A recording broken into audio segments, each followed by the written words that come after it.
Hey, I'm Ron Drotos from KeyboardImprov.com, and welcome to day 17 of our 31-day Rock Piano for Beginners Workout Challenge. We're aiming for fluency, developing really good basic familiarity with playing with two hands. And thanks for the comments, everybody. It's been very positive comments, and it's great to see you getting on your journey in a really productive way. And this is the kind of thing that you should be doing like 80% of, just playing. 80% playing, 20% practicing the hard stuff. Not the other way around, which most people do. 80% the hard stuff and then only 20% playing. At least 50-50, but I think it should be 80-20, something around there. That way you'll get where you want to go much faster, actually. It's ironic. It doesn't feel like you're, quote, working at it, but you are, and you're assimilating it, just like we learn language. So I want to talk about rhythm today, and then we're going to learn the chords to Pink Floyd's great song, Comfortably Numb, the solo, what you can solo over, and using the D blues scale. So basic rhythm would be quarter notes, right? And a lot of music has quarter notes. You might just, where you just repeat that quarter note, right? Sort of a rock or pop ballad feel. At the same time, there's an alternation. In a lot of music, there's a 1, 2, 3, 4. It's like clip, clop, right? Like a horse. Clip, clop, clip, clop, with the hooves hitting the ground. And that alteration between the 1 and the 3, 1, 2, 3, 4, and the 2 and the 4 determines the style of music a lot of times, like what is being emphasized. So in some music, the 1 and the 3 are more important than the 2 and the 4 in that they're emphasized more. I don't know if more importance is the right word, but they're emphasized more. So if you're playing Beethoven, a lot of times it's 1 and 3. It's 1, 2, 3, 4, 1, 2, 3, 4, 1, 2, 3, 4, 1. It's very marched. The downbeats are 1, 2, 3, 4, especially the 1 and then also the 3. But Beethoven would relax that sometimes. There's a piano sonata, his first one, where he only has the left hand play on 2 and 4 at one point. Let's see if I can remember it.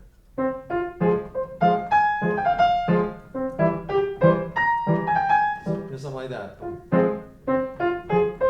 1, 2, 3, 4. So he's de-emphasizing that. So even in classical music, it's more nuanced than we sometimes think.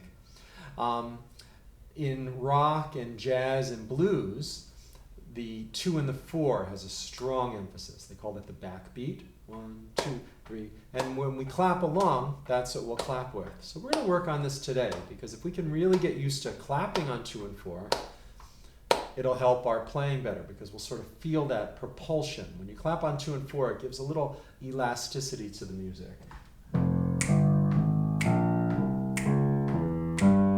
Little more of a groove in that sense. And that's what the drummer will play on with the backbeat on the snare drum, right? Boom, ch, boom, boom, ch. 1, 2, 3, 4. So we're going to get to know that really well today. So what we're going to do is we're going to start by playing a D minor chord with our right hand. We're going to play it for 4 counts. 1, 2, 3, 4. And at the same time, either snap or just tap on our knee or on the piano. We're going to lightly tap on 2 and 4. So we're going to go 1. Oh, I'm going to set my timer for 20 minutes. Otherwise, we will be here all day and all night. Ready, go. 1, 2. You can even say 1, 2, 3, 4 if you want. We'll play it again. 1, 2, 3. Now we'll play it every measure. 1, 2. Just get used to this. You can even keep the pedal down. Lift it up maybe every time you play the chord. 1, 2. Until it becomes very natural. I'm not going to hit this and make it fall. 2, 3, wherever we are. 1, 2, 3, 4. 1, 2, 3. Okay. Now we're going to play a C chord. We're going to alternate between D minor and C. 1 measure each. 1, 2, D minor, go. 1, 2, 3, C. Back to D minor. 1,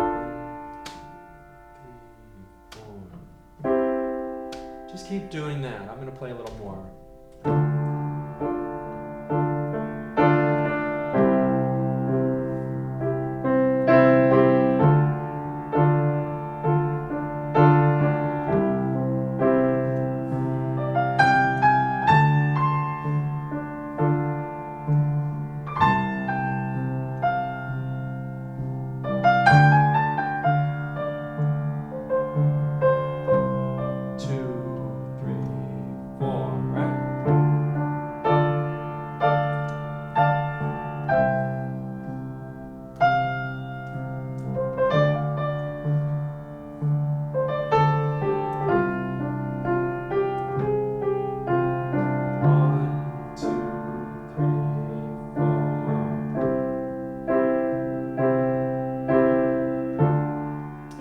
So in the key of D minor is the 1 chord, C would be considered the flat 7.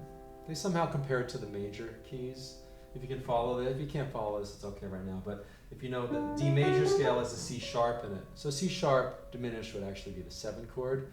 They consider C the flat 7. And then we're going to go to the flat 6, B flat. So it's B flat, D, and F. So we have a measure of D minor, measure of C, measure of B flat. This corresponds to, in the A minor, when we were back there many lessons ago now, we went from A minor to G to F. Remember that? All on the Watchtower and Stairway to Heaven. That's the same chord progression, but in D minor.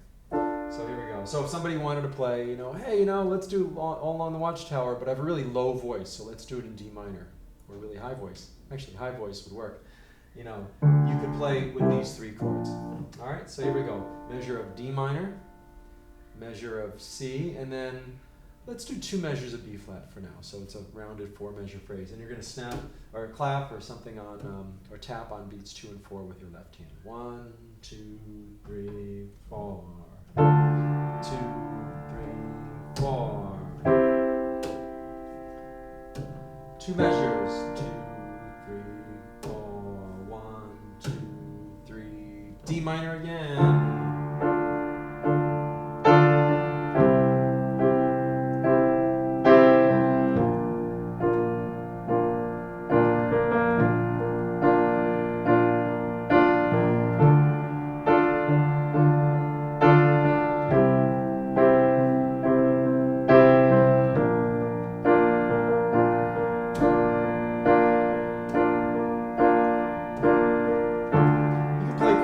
If you want.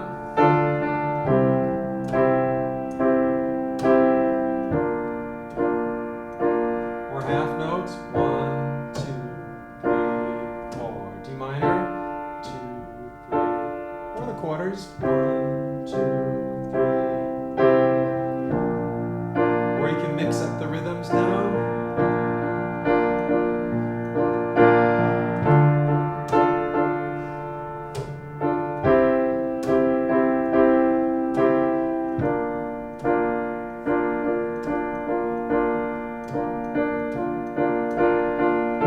Up like I just did, it's fine. Just get back on the beat.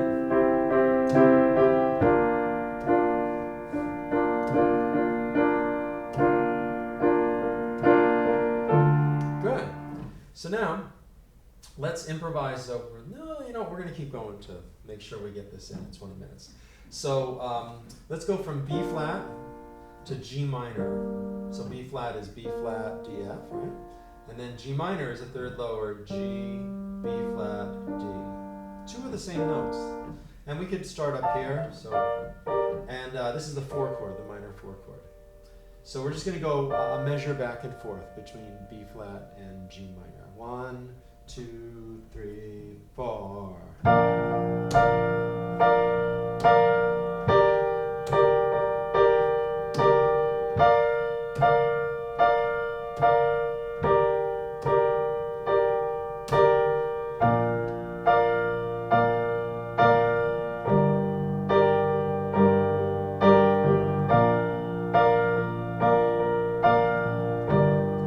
just 2 beats each. B flat, G minor, B flat, G minor, B flat, G minor. Good. So here's the chord progression if we're comfortably done. Now the original key is a minor third lower. It's in B minor.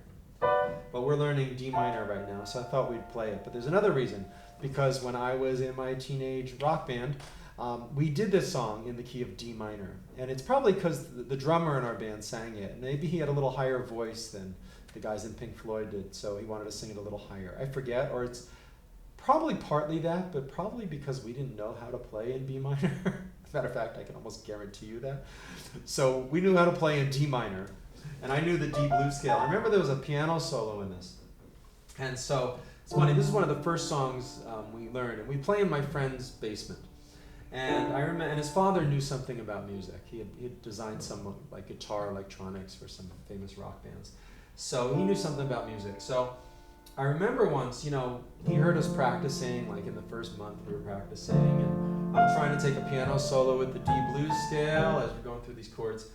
And then about 3 months later, I guess he hadn't heard us in a while, because we used to practice right after school, and my friend's father, it was his house, he'd get home later from work or something. And then one time I remember he came and stood in the doorway, I'll never forget this, and he was listening to us play this song, and after we finished, he said, Ron, I can tell an improvement.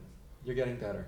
I can tell it's a big difference from 3 months ago. And that really meant a lot, because we don't always get that kind of encouragement when we need it, And I was having so much fun. I wasn't like thinking I didn't sound good at the beginning. I loved it, But it was really nice to hear that there's some improvement, right? And so you're feeling some improvement too after 17 days. So it's that kind of thing. This will get you there, just playing.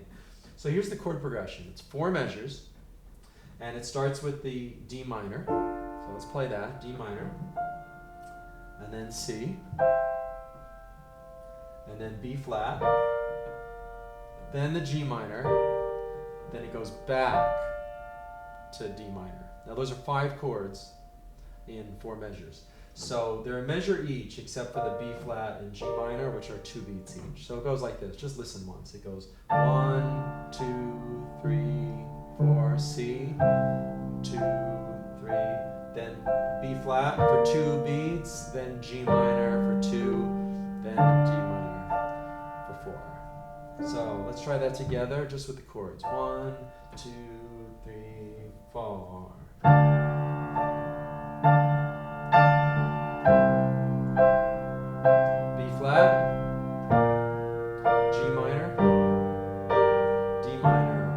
Position.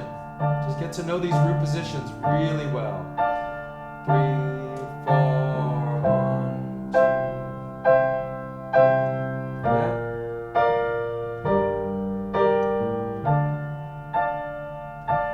There we go.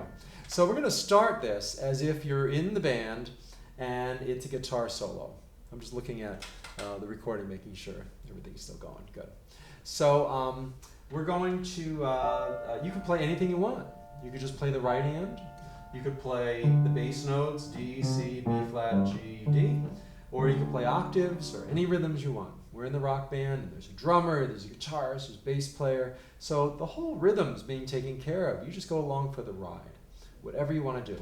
And I'm going to take a solo, and then after that you get to take a solo, okay? 1, 2, 3, 4.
David Gilmour, the guitarist in Pink Floyd. If you want to learn how to play a solo, listen to David Gilmour. He's got all the technique in the world, but he doesn't always use it. He leaves a lot of space, and every single line or phrase has meaning. He'll go, you know,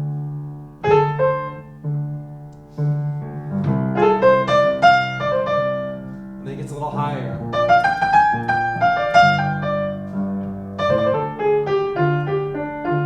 So it's sort of like a wave. Really wonderful soloist if you really listen to his solos, and there's a lot of good ones out there. Here we go again.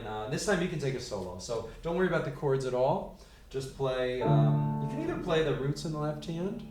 You could play the chords in the left hand if you wanted to. It's not so common in rock, but we can do it because it gets you used to playing other things. A lot of times I'll even play the root fifth and then the root up the octave, like a power chord. But your main thing is soloing. You can do whatever else you want. 1, 2, 3, 4.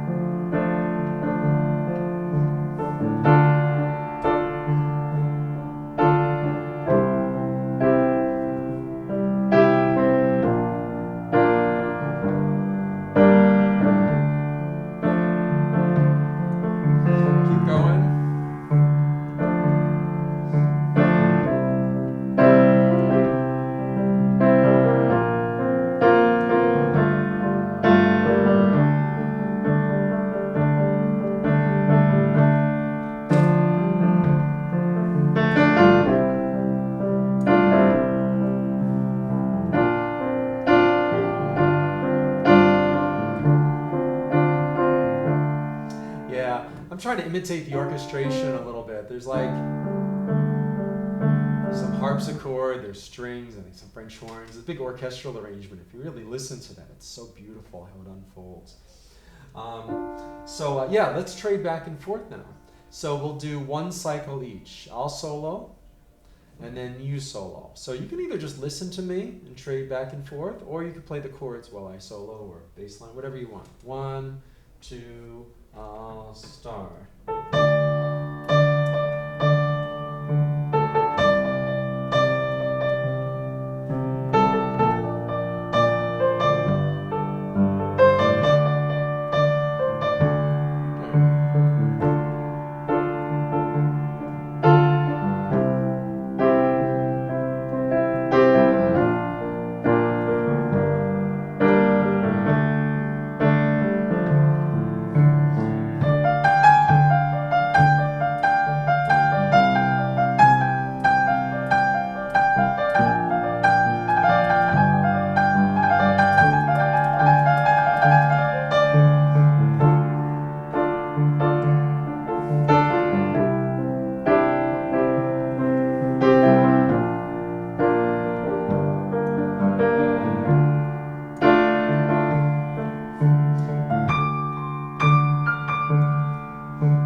That is a great chord progression, and it's only 4 measures long. You take part of a song and you use that for the solo section, and it's really great that the first 3 chords are the same as Stairway to Heaven and All Along the Watchtower, but in this key, right? So we learn the relationship between the different keys, and we also learn how to transpose, and also we learn the different blues scales and use stuff we already know, like this chord progression.